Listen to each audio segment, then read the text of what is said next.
This is your country uncle, Uncle John.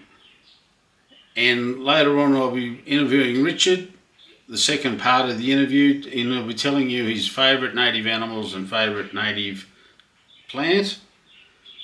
And then, but first, Lydia and Amy, we're going to be talking about the 5 biggest and most obvious fabric offenders.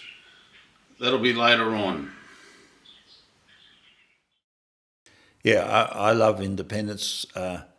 It's, I suppose, why I love farming. I think in the service world, you're responsible to a lot of other people. We were in the trucking industry, which we've been part of. But on a farm, you're a free spirit. You're a victim of everybody, but you're also totally not a victim. It's a funny thing because you can blame everybody as well. So it's a strange environment. It's at the end of the road. You can roll on about the bad prices you get, etc. But in the end, you're the boss on your farm, and it's a lovely feeling of being on the land. It's your land, and you love it. Yeah. Yeah. Okay. So you were. So Richard, you've been involved with primary production, but also you had a trucking business. So can we just talk about the trucking business for a while now? And from this report that I've got, so you drove a truck, and can you just explain to me and to the listeners your involvement in the truck industry and who you've worked with over the years? Well, the professional people. Sorry, it's a twist of fate. When I was on the land, I travelled around looking at sheep and sheep studs, and that's what I was going to do, and I was going to do it in Western Australia. We lived on the east coast in the high country, and I wanted limestone country by the sea. That was the dream. I'd looked all over the world trying to find it, and there was an economic thing to do. We went there, but the early 70s were a tough call, and we couldn't sell what we had in the east, so we had to retreat. And by then I'd got married and started to have children. Everything was pretty interesting time in the early 70s for Australia, and pretty hard. And so we got through that okay on the farm. It worked actually quite well in the end. But we wanted another income. If you have 5 children, you need a lot of input, and we wanted Jay and my wife to stay to be part of their world, and she was on the farm, she was doing that, but we needed more money to do the deal. So we went into trucking, and we first of all, because where we lived there were potatoes around, we went into the markets with those and got a feel for the food industry, I suppose. Wool into Sydney, which is now Darling Harbour. Potatoes into the new markets. Originally it was where Chinatown is when we were carting there. So it was an extraordinary experience to go in and see how that world lived and worked. Then, when we went to Western Australia, we took a semi-trailer over, and I went up into the Kimberleys with a few loads, and so you got the feel of Australia in trucks. So that was a fabulous thing. And then I got more and more involved with stock carting because we were buying some sheep in South Australia, it happened, and so I bought a crate and started to put it on the trailer, and away we went. And so we spent nearly 40 years doing that and got involved. I like carting sheep best, and I've carted a lot of cattle, but put us all over the whole of the Australia, really. And terrific, you meet so many people and learn because you're just you're a truck driver, you're on a farm.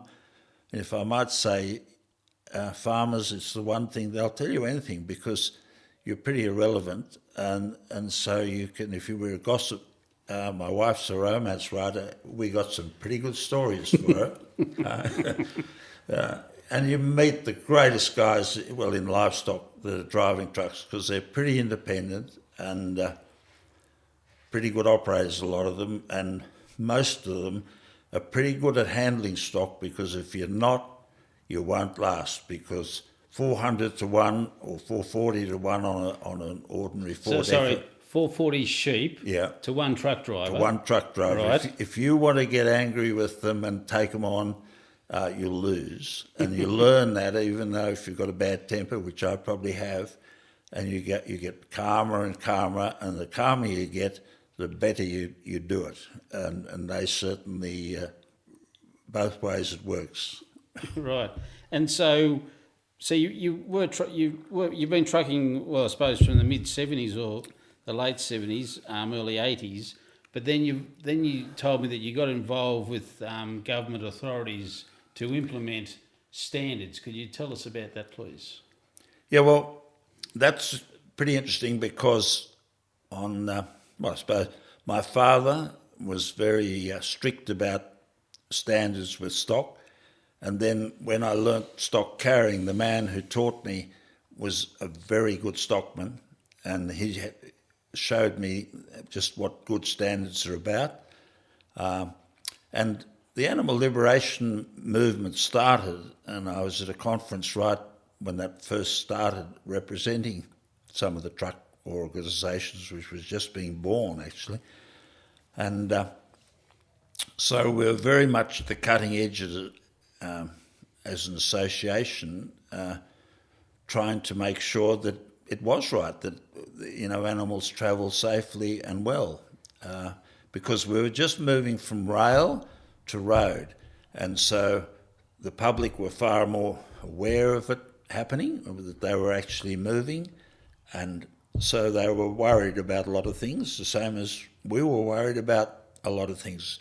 That first conference pointed out on Pennant Hills roads in Sydney, driving up, that kids had arms and legs, not legs, but just arms out the window, when the lady from the other side of the argument, who was worried about it, was saying that the sheep's legs were sticking out. I made the mistake of saying, well, perhaps we should have air-conditioned buses so that we didn't have the windows, and well, right now they are all air-conditioned. And I might add that in Ireland I saw an air-conditioned stock crate, so right. Perhaps we're both one, but it took 40-odd years for it to happen. And you were talking about the trucking business, but before the trucks, there was railway, and a lot of the stock was transported to Homebush, which is now where the Olympic site is. But before that, that was the meatworks or the abattoir for Sydney and Greater New South Wales, I suppose. Exactly, and that was a huge change, because Homebush was there, and cattle and sheep came down, and there was a big abattoir and a meat hall, so that all the butchers all around Sydney in the night would come and buy and pick up their meat, and little trucks zooming all over Sydney. But in this period, we had supermarkets came onto the scene, and it all changed, because also the idea was to decentralise, and so big regional works were built, very excitingly, in the country, employing people in the country, and Homebush became Olympic Park. So complete change, and over the Parramatta Road, not far away, the new Sydney markets for the other foods, which I first carted into when they just opened. Vegetables, potatoes. Right, potatoes. Yep.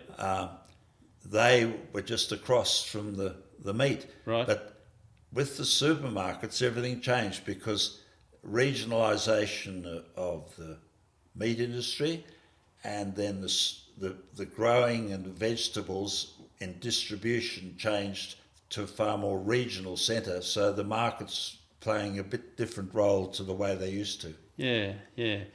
And so now, a lot of the, if not all the animals, are killed, as you said, in regional centres in New South Wales, and the trucks. Now, just reading the report from the Meat and Livestock Association, can we just discuss a few of these areas? From the key issues, there's 5 key issues. The first one is lack of rest areas and safety issues. What are your thoughts on that, Richard, with the trucking industry? Well, it's a very, I don't think people understand it. It's a very regulated industry with a lot of very independent people. There's no other industry I know that people are fighting to work for 72 hours a week. And most people are trying to work less. And the guys driving the trucks are more than happy to, and it's very controlled what you can or can't do.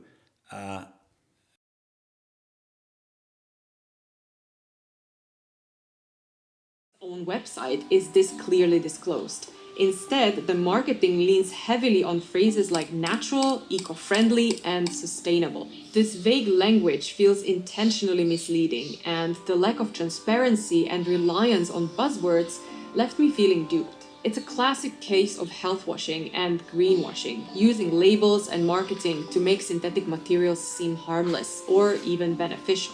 This experience really opened my eyes to how pervasive these practices are. To their credit, Jolly Bump is actually trying to make a difference by offering healthier and more sustainable options compared to many fast fashion brands. However, the lack of transparency around their materials and the reliance on misleading buzzwords left me disappointed. This highlights the importance of questioning even the most well-intentioned brands. And it's not just Jolly Bump. Many so-called modern sustainable fabrics appear great at the first glance, but often hide synthetic components or chemical-intensive production processes.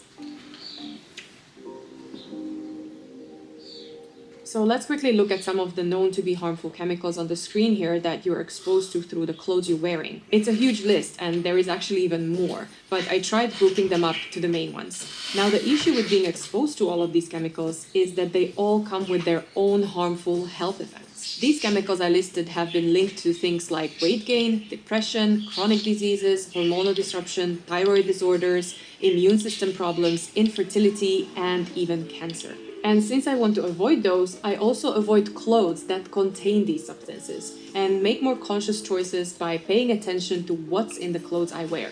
So what happens is that these chemicals linger on your clothes and then come into prolonged contact with your skin when you wear them. Then your body absorbs them through direct skin contact, sweat, or even inhalation. And over time, some of these substances accumulate in your body as they are not easily detoxified. Finally, all of this leads to ongoing low-level harm that just adds up over the years, causing or worsening health issues that you'll never be able to figure out or to connect back to the clothing that you're wearing right now. So here are the biggest offenders you definitely want to avoid. We're talking about fabrics that contain chemicals which are known to cause direct harm. So let's zero in on minimizing exposure by identifying the 5 biggest and most obvious fabric offenders. These are the ones you need to avoid first and foremost. Number 1, polyester. By far the most commonly used fabric in clothing today, polyester is derived from petroleum and loaded with residual production chemicals. These can irritate the skin, disrupt hormones, and even cause respiratory issues. Its ability to trap sweat and toxins against your skin makes it even more problematic for your health. Number 2, nylon. Often hiding under names like polyamide, nylon is another petroleum-based fabric. Its production involves heavy use of chemicals, many of which can trigger allergies, skin reactions, and irritation. Additionally, its poor moisture absorption makes it uncomfortable and potentially harmful when worn for extended periods. Number 3, acrylic. Known for being flammable, acrylic is often treated with harmful chemicals that can off-gas or leach into your skin. Prolonged exposure has been linked to issues with skin rashes, respiratory problems, and even potential carcinogenic effects. Number 4, spandex or elastane. Popular in activewear, spandex is prized for its stretchability, but poses serious concerns. The chemicals used in its production can often cause allergic reactions and long-term skin irritation, especially when worn in tight, sweat-heavy conditions. Number 5, rayon or viscose. While marketed as a natural fabric, rayon's production process actually involves toxic chemicals like carbon disulfide, which can linger in the fibers. This can lead to symptoms such as nausea, headaches, and skin irritation, undermining its natural reputation. So these are the most obvious ones you need to avoid first and foremost. However, even these aren't always clearly disclosed, so you really have to be diligent when shopping for garments. For example, even we, with our noses constantly in labels, were fooled by an organic woolen blanket that was actually majority polyamide. As a general rule, be wary of blends like wool blends or cotton blends, and always read the labels carefully to know exactly what you're getting. On that note, I've left a list of some of the other conscious fabrics that you need to watch out for in the description below. These are often marketed as better choices, but upon closer inspection, they fall short. But now that you know what to look out for when shopping for clothes, I'm sure you can imagine it's not a one-off thing. So go watch this video next to find out about all the other potentially harmful toxic chemicals that we are surrounded with and that are hiding in our everyday products. So there are some offending clothes and fabrics. But remember, life's short. Find your joy. And always remember it, so you always enjoy. Thank you.